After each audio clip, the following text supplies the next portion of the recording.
స్తుతించే వంశం. నెల్లూరు జిల్లాని దేవుడు ఎవరికి స్వాధీనం చేస్తాడు? స్తుతించే వంశపు వారికే దేవుడి భూభాగాన్ని సొంతం చేస్తాడు యేసు నామములో. ఆమేన్. ఎవరికి? ఎవరికి? కరుణక ఎవరికి? స్తుతించే వంశం వారికి. స్తుతించు అనుభవం కలిగిన వారికి దేశం స్వాధీనమవుతుంది. స్తుతించే వంశం అన్నప్పుడు మీకు కొన్ని ఉదాహరణలు చేస్తే అర్థమవుతుంది బాగా. యెహోషువ సైన్యం 6వ అధ్యాయం యెహోషువ గ్రంథం 20వ వచనంలో, యెహోషువ గ్రంథం 6వ అధ్యాయం 20వ వచనంలో యెరికో ప్రాకారాన్ని స్వాధీనం చేసుకోవడానికి, యెరికో పట్టణాన్ని స్వాధీనం చేసుకోవడానికి వాళ్ళు ఇప్పుడు ప్లాన్లో ఉన్నారు. యెరికో పట్టణాన్ని స్వాధీనం చేసుకోవడానికి వాళ్ళు ఏం చేశారంటే, దేవుడు వాళ్ళు ఏం చేయమన్నాడంటే 6 రోజుల పాటు యెరికో పట్టణం చుట్టూ రోజుకు ఒక్కసారి తిరగమన్నాడు. యెరికో పట్టణం చుట్టూ రోజుకు ఒక్కసారి మందసం మోసే యాజకులు ముందు పోతుంటే సైనికులు వెనక, జనాభా వెనక, ఇట్లా ఒక పెద్ద సమూహంగా రోజుకు ఒక్కసారి ఉదయకాలం మందు పట్టణం చుట్టూ ప్రదక్షిణ చేయమన్నాడు దేవుడు. 6 రోజులు 6 సార్లు చేశారు. ఇప్పుడు 7వ రోజు వచ్చింది. 7వ రోజు దేవుడు ఏం చెప్పాడు తెలుసా? ఈరోజు ఒక్కసారి కాదు, 7వ రోజు 7 సార్లు తిరగాలి మీరు పట్టణం చుట్టూ. 6 సార్లు మామూలుగా తిరిగారు సైలెంట్గా. ఇక 7వ సారి వాళ్ళు తిరగడం ప్రారంభించినప్పుడు దేవుడు చెప్తున్నాడు, యెహోషువ యాజకుల్ని బూరలు ఊదమను. ఏం ఊదమను? యాజకులు బూరలు ఊదాలి. యాజకులు బూరలు ఊదుచూ ఉండగా ప్రజలందరూ కలిసి ఆర్భాటంగా కేకలు వేయమను. ఓ నా దేవా నీకు స్తోత్రం, నెల్లూరు జిల్లాని మాకు ఇవ్వబోతున్నది స్తోత్రం. ఓ నా తండ్రి, కేకలు. యాజకులు బూరలు ఊదుతూ ఉండగా, ప్రజలు ఆర్భాటంగా కేకలు వేస్తూ ఉండగా యెరికో ప్రాకారము పేక మేడల కుప్ప కూలిపోయింది. చప్పలు కొట్టు యేసు నామములో. స్తుతించే వంశపు వారి ఎదుట ప్రాకారాలు కూలిపోతాయి. నెల్లూరు జిల్లాని పట్టి బంధించి ఉన్న అపవిత్రాత్మ దయ్యపు శక్తుల కోట గోడలు కూలిపోతాయి. ఎవరి ముందు? ఎవరి ముందు? స్తుతించే వంశం వారి ముందు. 2 చేతులెత్తి స్తుతించాలి. ఎవరిని? మనిషినా దేవుణ్ణా? దేవుని స్తుతించాలి. ప్రభువా నువ్వు చేస్తావు, నువ్వు ఘనమైన దేవుడివి, నా ప్రాంతాన్ని నువ్వు కాకపోతే ఎవరు మారుస్తారయ్యా? బోడిగాడు తోట గురించి ప్రార్థన చేసే యోధ వంశస్థులు ఒక్కరైనా ఉన్నారా? బోడిగాడు తోట గురించి ప్రార్థన చేసే యోధ వంశస్థుడు ఒక్కడైనా ఉన్నాడా? ఏమో మనకు తెలీదు, నాకైతే తెలీదు. ఎందుకు మన ప్రాంతంలోంచి జనాభా లేయట్లేదు? ఎవడిటి పోతే మనకెందుకు సార్? మనం వెళ్ళామా, వాక్యం విన్నామా, వచ్చామా, మన పని మనం చేసుకున్నామా? మనకు ఏదైనా బాగలేకపోతే దేవుడి ముందు కూర్చొని సిటా పెట్టుకున్నామా, నాకు అది కావాలి, నాకు ఇది కావాలి, పలానా టైం కావాలని.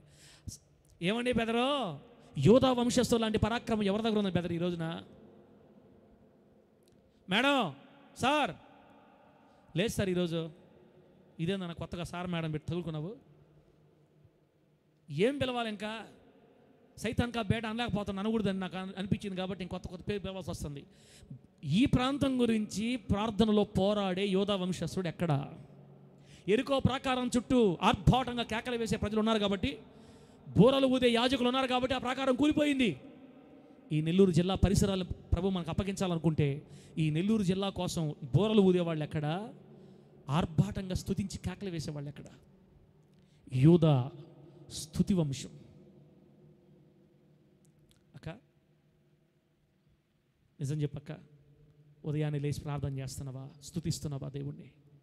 నెల్లూరు సిటీ గురించి, నీ సొంత గ్రామం గురించి ప్రార్థన చేస్తున్నావా? కనువా సార్ మా బాధ గురించి చెప్పడానికి మాకు టైం జరగట్లా, ఇంక మిమ్మల్ని నెల్లూరు గురించి. అది కాదక్క యోధ వంశం అంటే. కట్టుకో, నడుం కట్టుకో, కనీసం ఒక అరగంట, కనీసం గంట కూర్చో దేవుడి దగ్గర. ప్రాకారం చుట్టూ తిరిగి కేకలు వేసి, ఆర్భాటంగా కేకలు వేసి స్తుతించే వారికే ప్రాకారాలు కూలిపోతాయి వాళ్ళ ముందు. బిడ్డలారా, ఇదే అనుకుంటున్నారు బైబిల్లో. న్యాయాధిపతుల గ్రంథం 7వ అధ్యాయం 20వ వచనంలో ఇంకో కేకలు, ఇంకో స్తుతి ఉంది అక్కడ.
గంటలు జరిగిపోయిన తర్వాత, కొన్ని గంటల పరిధిలోనే కొన్ని పదుల సంఖ్యలో 20, 30, 40 ఏళ్లుగా మిద్యానీల వలన హీన దశ అనుభవించిన ఇశ్రాయేలీయులకి వారి బానిసత్వం నుంచి విడుదల లభించింది యేసు నామములో.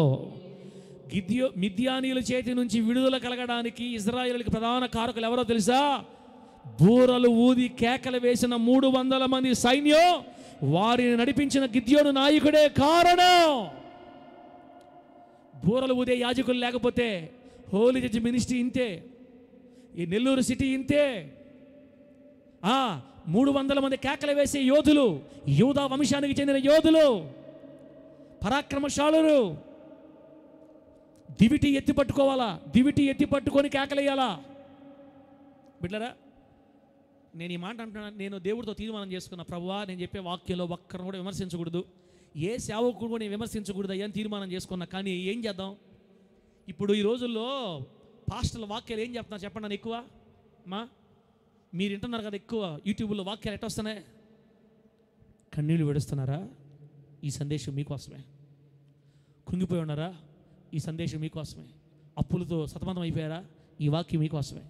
ఇక అప్పుల వాళ్ళ కోసం, ఏడిసే వాళ్ళ కోసం, కుంగిన వాళ్ళ కోసం వాక్యాలు చెప్పుకుంటే దివిటి ఎత్తి పట్టుకోవాలని వాక్యం చెప్పేది ఎవరు? దివిటి దేని సాదృశ్యం అక్క? దివిటి వల్ల ఏం కలుగుతుంది చెప్పండి? చుట్టూ దివిటి అంటే ఏంది? దీపం కదా.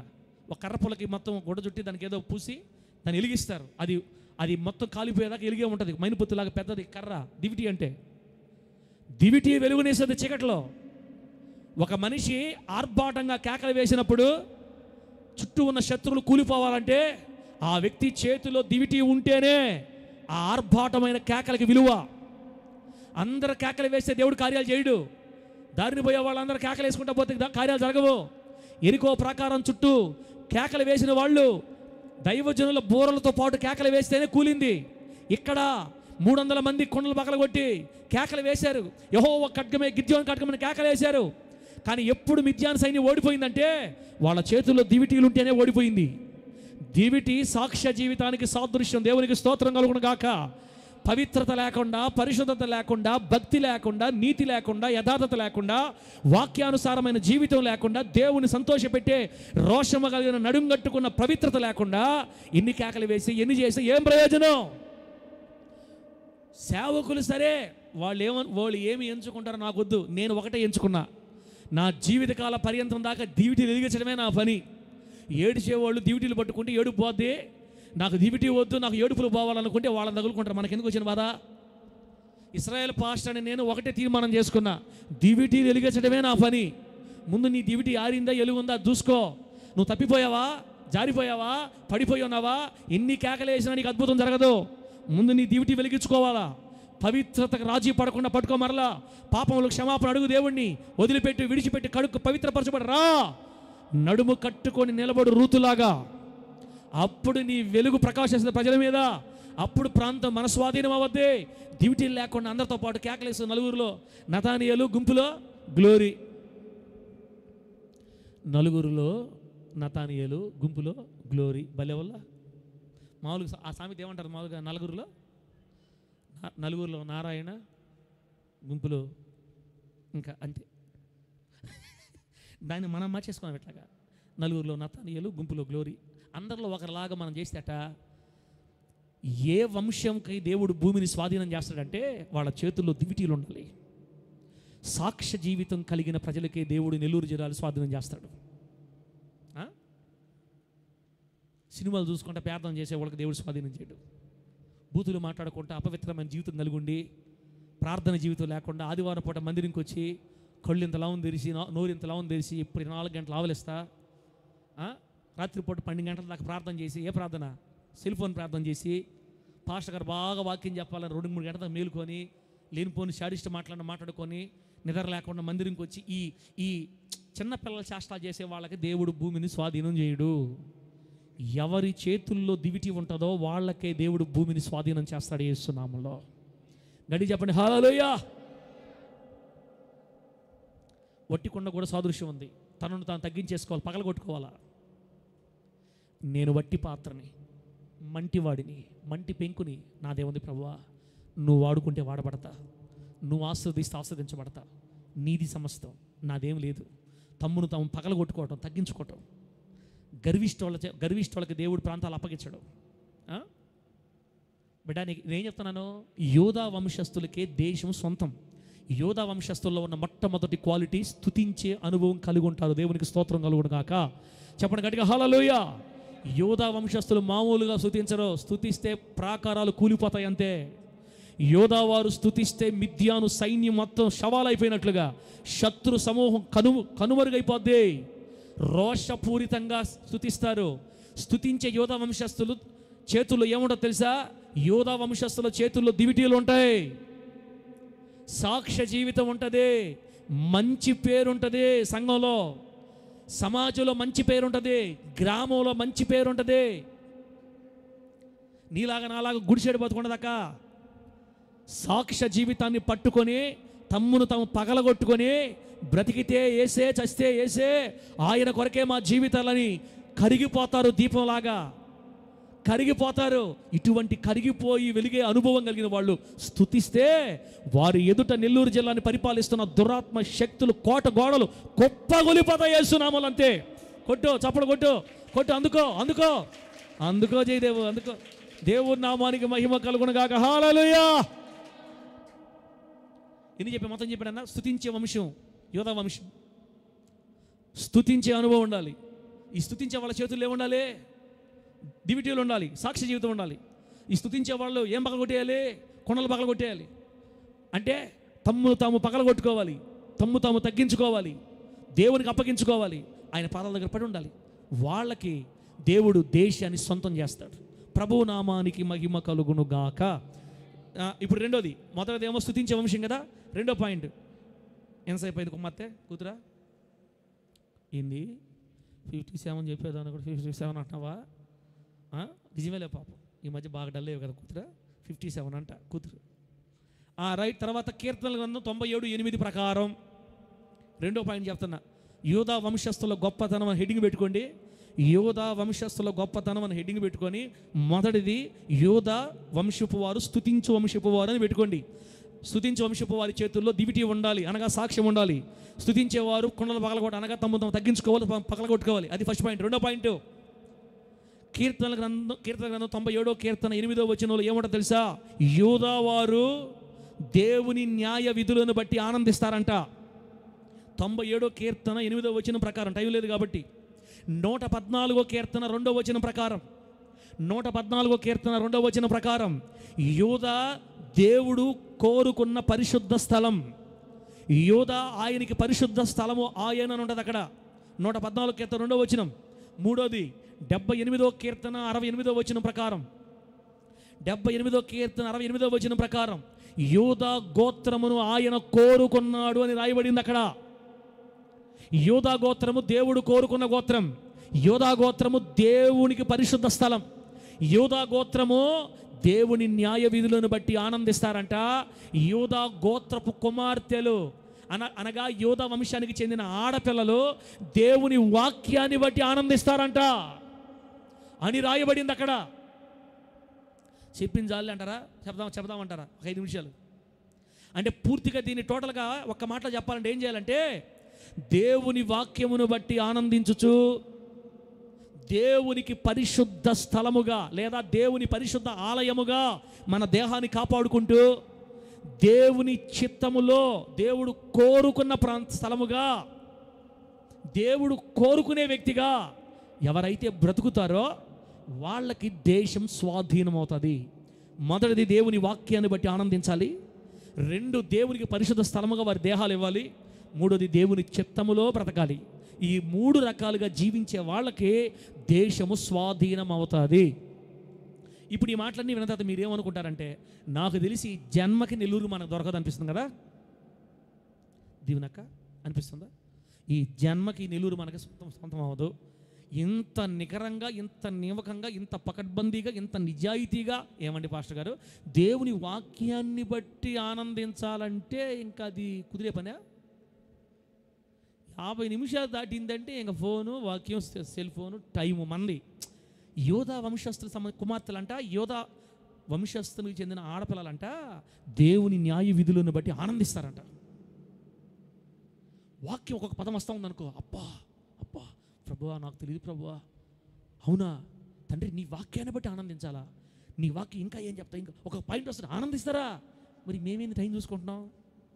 కాబట్టి మనం యోధా వంశానికి చెందిన వాళ్ళం కాదు జయదేవు, మనం యోధా వంశం కాదు, మనది గుడిసేటు వంశం. మనదంతే. మీతో పాటు నన్ను కలుపుకుంటున్నానమ్మా. నేను మిమ్మల్ని తిడితే మీరు ఫీల్ అవ్వాలి, అందరం కలిసి తిట్టుకుందాం. మన కుటుంబాలలో దేవుని అద్భుత కార్యాలు జరగాలంటే, నీ కుటుంబం ద్వారా ఒక్క ఆత్మ దేవుని సన్నిధిలోకి రావాలంటే నీ వంశం యోధా వంశం అవ్వాలి. యోధా వంశము దేవుని వాక్యాన్ని బట్టి ఆనందిస్తారు. 5 అధ్యాయాలు పూర్తయిందాక బైబిల్ ముయ్యరు ఉదయాన్నే. ఎన్ని అధ్యాయాలు సార్? ఈ అధ్యాయంలో 70 వచనాలు ఉన్నాయి సార్, ఎంతమంది చదవాలా, అయిపోయమంటావా ఏంది? ఇప్పుడు ఉదయాన్నే జరిగే కాన్ఫరెన్స్ కాల్లో 70 వచనాలు ఉన్నాయి సార్, ఆపమంటావా చదవమంటావా? గంటకు మించిందనుకో టైం, కానీ వచ్చి రేపటి నుంచి మేము కాన్ఫరెన్స్ కాల్కి రాము. ఇంకా ఇబ్బంది లేదు, అది మనం దేవునితో గడిపాలి కాబట్టి అది ఇబ్బంది లేదులే. మనం ఏమి ప్రార్థన అయిపోయిన తర్వాత ఏం చేయాలా? అబ్బా ఈరోజు ప్రార్థన చేసేసుకున్నాం నాయన, ఈయన చేసి ఉంటాడు, ఆమె ఎవరో చేసి ఉంటుంది, ఆయన దాంతో పాటు స్తోత్రం. ఈ స్తోత్రాల్లో ఎన్ని నిద్రమూత స్తోత్రాలు ఉంటాయో. ఇప్పుడు అందరూ ఫోన్లు పెట్టుకుంటారు, ఏం చేస్తారు? ఫోన్ తల దగ్గర పెట్టుకునేది అనా అనా అనా అనా బాంధవనా, హలో పదనా అరస్తా ఉన్నాడు బాంధవనా, సార్ అంటా ఉన్నాడు నన్ను. నేను మ్యూట్లో పెట్టి ఏదో ఎదగతా ఉండా, ఏం చెప్పాలి పెట్టలే కానీ ఎదుర్కొంటా ఉండా. నేను ఇది కొట్టి అది కొట్టి నాకు రావట్లేదు, దాన్ని కొట్టేసి అనా వింటున్నా. ఇప్పుడు 100 సార్లు పిలిచాను, అనా వింటున్నా. నన్ను ఎక్కడ నిద్రపోతాను అనుకుంటారు అని నా భయం. నిద్రపోతారులే, ఆ గంట కూడా దేవుడి దగ్గర కూర్చుని గట్టి కూర్చోరు. ప్రార్థన అయిపోయిన తర్వాత ఏం చేయాలి? కూర్చోవాలా, 5 అధ్యాయాలు చదవాలా. దేవుని వాక్యాన్ని బట్టి ఆనందిస్తారు యోధా కుమార్తెలు. మనకు ఆ ప్రార్థన ఏం సరిపోద్దాను అసలు? మన బిడ్డలు ఎవరు భారంగా చేస్తున్నారు చెప్పండి? అది 10 నిమిషాలు 15 నిమిషాలు ప్రార్థన అంటే ఏదో 2-3 మాటలు చెప్పేస్తారు అంతే. అది కాదు దేవుడు కోరుకునే ప్రార్థన. ఆయన మనసుకి నీ మనసు కనెక్ట్ అయిపోవాలా. కనీసం ఒక అరగంట మళ్ళీ ప్రత్యేకంగా ముందులే, లేకపోతే 4 గంటలు వేసి చేసుకో, లేదా 5 తర్వాత ఒక అరగంట అయినా దేవుడితో మాట్లాడాలి కదా. యోధా కుమార్తెలు యోధా పురుషులు దేవుడితో అంటు కట్టబడతారు. యోధా వారు దేవుని న్యాయ విధులను బట్టి ఆనందిస్తారు. ఒక్కొక్క వాక్యం ఒక్కొక్క అధ్యాయం చదువుతూ ఉంటే ప్రభువా ఇంకా తెలుసుకోవాలి. ఇలా ఎప్పుడైతే ఆయన న్యాయ విధులను బట్టి ఆనందిస్తారో అప్పుడు దేవుడు వారిని పరిశుద్ధ స్థలంగా కోరుకుంటాడు. వారు దేవుని పరిశుద్ధ స్థలం అవుతారు. అప్పుడు దేవుడు వారిని కోరుకుంటాడు. ఇలా యోధా గోత్రాన్ని కోరుకున్నాడంట. యోధా గోత్రం ఆయన పరిశుద్ధ స్థలం అంట. యోధా వారు ఆనందిస్తారంటే వాక్యాన్ని బట్టి. కాబట్టి ఆ దేశస్తులకే దేవుడు మన్య దేశాన్ని స్వాధీనం చేశాడు. దేవునికి స్తోత్రం కలుగును గాక. గట్టి చెప్పండి హల్లెలూయా. యోధా దేశానికి, యోధా వంశానికే దేశము సొంతం అని చెప్పింది వాక్యం. ఉదాహరణకి యెహోషువ గ్రంథం 14:13 వచనం ప్రకారం, దానికంటే ముందుగా సంఖ్యాకాండం 14:24 ప్రకారం, సంఖ్యాకాండం 14:24లో ఒక వ్యక్తి యోధా గోత్రానికి చెందిన ఒక వ్యక్తి కనపడతాడు. ఆయన పేరు యెఫున్నె కుమారుడైన కాలేబు. ఎవరు? యెఫున్నె కుమారుడైన కాలేబు. అతని గురించి బైబిల్ ఏం చెప్పిందంటే, ఈ యెఫున్నె కుమారుడైన కాలేబు మంచి మనసు కలిగి, ఏ మనసు? ఇంకొక దగ్గర యెహోషువ గ్రంథం 14:13 ఏం రాయమంటుందంటే నిండు మనసు అని రాశారు అక్కడ. యెఫున్నె కుమారుడైన కాలేబు నిండు మనసు కలిగి పూర్ణ మనసుతో దేవునిని అనుసరించిన హేతువు చేత. అమ్మా ప్రేమతమ్మ తలే బిడ్డ పేరు ఏం పేరు? లోక భార్య పేరు ఏం పేరు? కెతురమ్మ. దేవుని సన్నిధిలో మనకేం మనసు ఉండాలి? హాఫ్ మనసా నిండు మనసా? నిజం చెప్పండి, చర్చిలో మనకేం మనసు ఉంటుంది తల్లే? గంట అయింది టైం. ఇంకా ఈరోజే మనల్ని పరిశుద్ధులు చేస్తాడు రా తండ్రి. ఈ అన్న వాక్యం ఎట్టుంటుందంటే ఈరోజే ఇలిగిపోండి, ఈరోజే. నేను అంత ఈజీగా అయిపోద్దా పద్దే? ఈరోజే మమ్మల్ని పరిశుద్ధులు చేసేస్తాడు ఇశ్రాయేల్ అన్న. అసలు ఆపడ వాక్యం అన్నా. యెఫున్నె కుమారుడైన కాలేబు నిండు మనసుతో యెహోవాను అనుసరించి, నిండు మనసు కలిగి, మంచి మనసు కలిగి, పూర్ణ మనసుతో దేవుని అనుసరించిన కారణము చేత కాలేబుని దేవుడు ఆయుష్నిచ్చి ఆ తరములో ఉన్న వాళ్ళందరూ చచ్చారు. యెహోషువ కాలేబులు మాత్రమే కానాను దేశంలో అడుగుపెట్టారు. దేవునికి స్తోత్రం కలుగును గాక. నేను అదే చెప్తున్నా, మంచి మనసు కలిగిన వాళ్ళకే దేవుడు దేశాన్ని స్వాధీనం చేస్తాడు. ఏ మనసు కనుక మంచి మనసు. నీ మనసు ఏ మనసు నువ్వే చూసుకో. ఇంకా చర్చిలో కూర్చున్న మనసు రకరకాల అనిరా స్వామి పోవాలి మేము ముత్తుకూరికే. ఇంకా మంచి మనసు కలిగి పూర్ణ మనసుతో దేవుని అనుసరించాలా. వాళ్ళకి మాత్రమే నెల్లూరు జిల్లాని దేవుడు స్వాధీనం చేస్తాడు. వాళ్ళే యూదా వంశస్థులు. బిడ్డ, మాట ఇచ్చిన దేవుడు నమ్మదగిన దేవుడు. కాలేబుకి నేను స్వాస్థ్యం ఇస్తానని చెప్పాడు.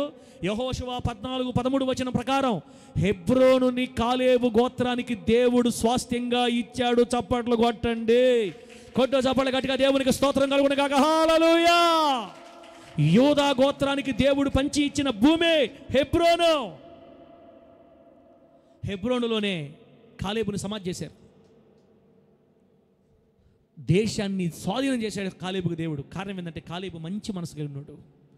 దేవుణ్ణి పూర్ణ మనసు అనుసరించాడు. లేమా ఏ మనసుతోటి? పూర్ణ మనసు అనుసరించాడు దేవుడిని. ఎందుకు మన మినిస్ట్రీ ఇంకా అలల మీద, అలలపైనే నడచినావా నాదు యేసై. 24 గంటలు ఆయన అలల మీదే పెట్టేస్తారు. ఇంకా ఆయన దాటింది ఇప్పుడు, బయటకు వచ్చింది ఇప్పుడు, ఆయన సముద్రం అణగదీసింది ఇప్పుడు. మన నావ ఎగిరి పడతానే ఉంటుంది. ఎప్పుడు స్థిరపడేది, ఎప్పుడు మనం దీవించబడేది, ఎప్పుడు మనకు ఆత్మలు, ఎప్పుడు మనం దేశం స్వాధీనం చేసుకునేది, ఎప్పుడు నెల్లూరు మనకు అప్పగించబడేది, ఎప్పుడు మీరు లేకపోతే మినిస్ట్రీ ఇట్టే ఉంటుంది. ఇంకా మన మందిరంలో రోషము కలిగిన యోధా వంశస్థుల్ని దేవుడు లేపును గాక.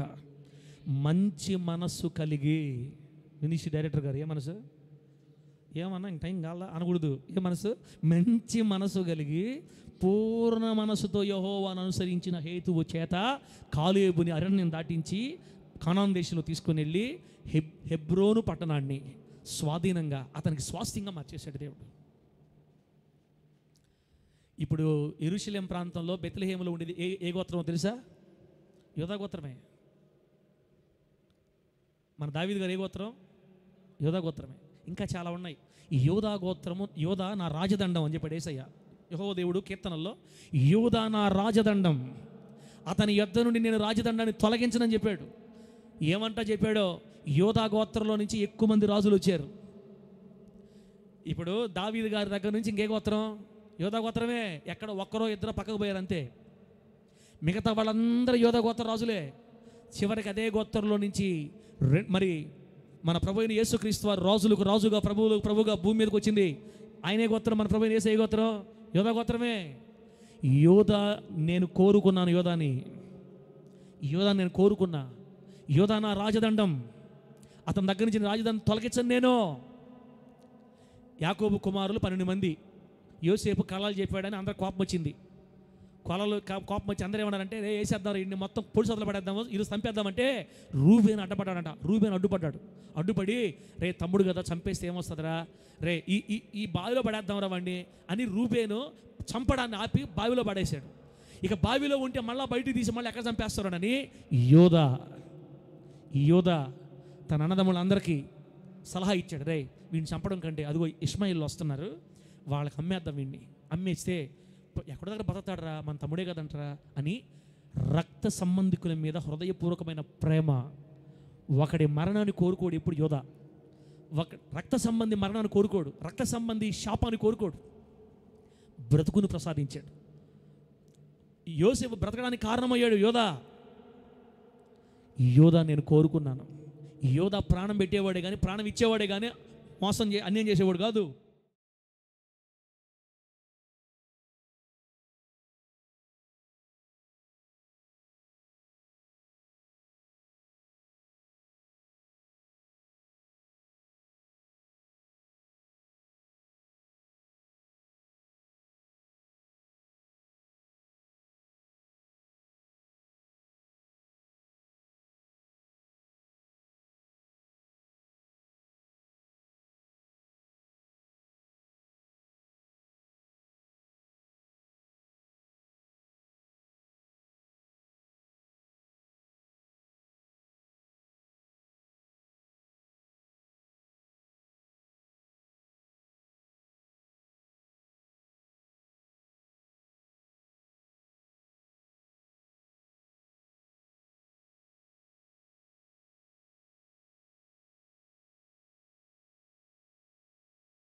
చూడండి, యోధా కొదమ సింహం. అదిగో చెప్పానా, యోధా వంశస్థులకు ఉన్న ధైర్యం ఇంకొకరికి ఉండదు.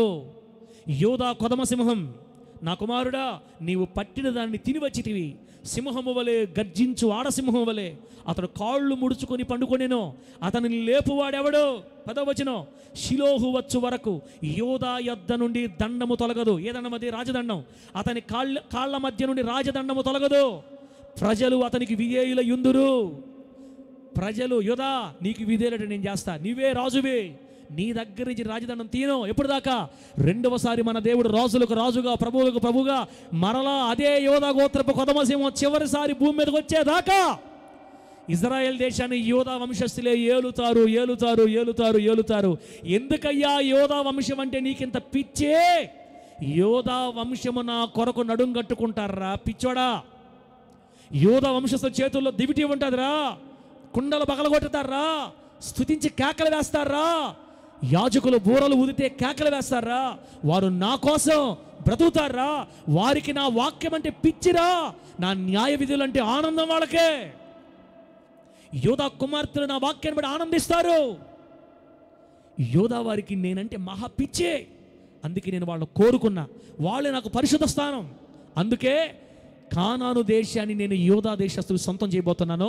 వెళ్ళి యుద్ధం చేయమనో, నేనే వారికి తోడుగా ఉండి దేశమంతటిని వారికి స్వాధీనపరుస్తానని ఆ రోజు వాగ్దానం ఇచ్చి ఆ దేశాన్ని నేటికి వారికి అప్పగించి ఉన్నాడు.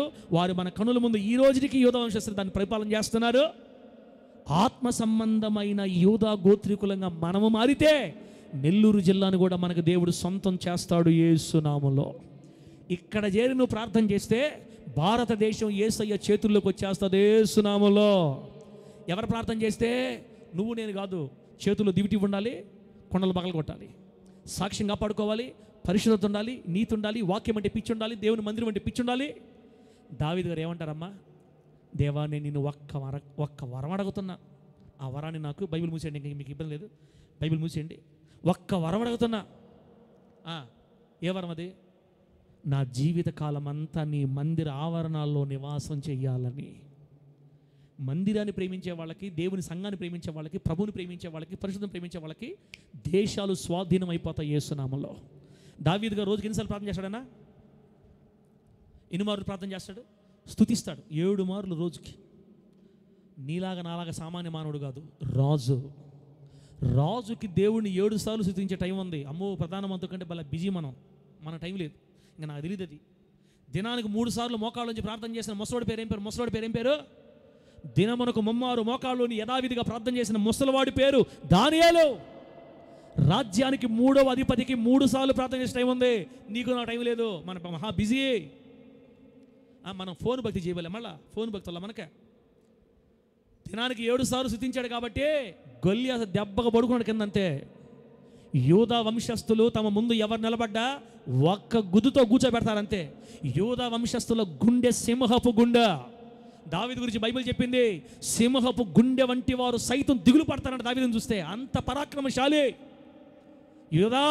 నీవు కొదమ సింహం. నువ్వు చిన్న సమస్య వచ్చిందని, కుటుంబంలో బాధలు వచ్చినాయని, జ్వరం వచ్చిందని, పిల్లలకు బాగలేదని, అప్పులేని అని, అయిపోయింది నా జీవితం అని ఓరకే కురింగిపోరు యోధా వంశస్థులు.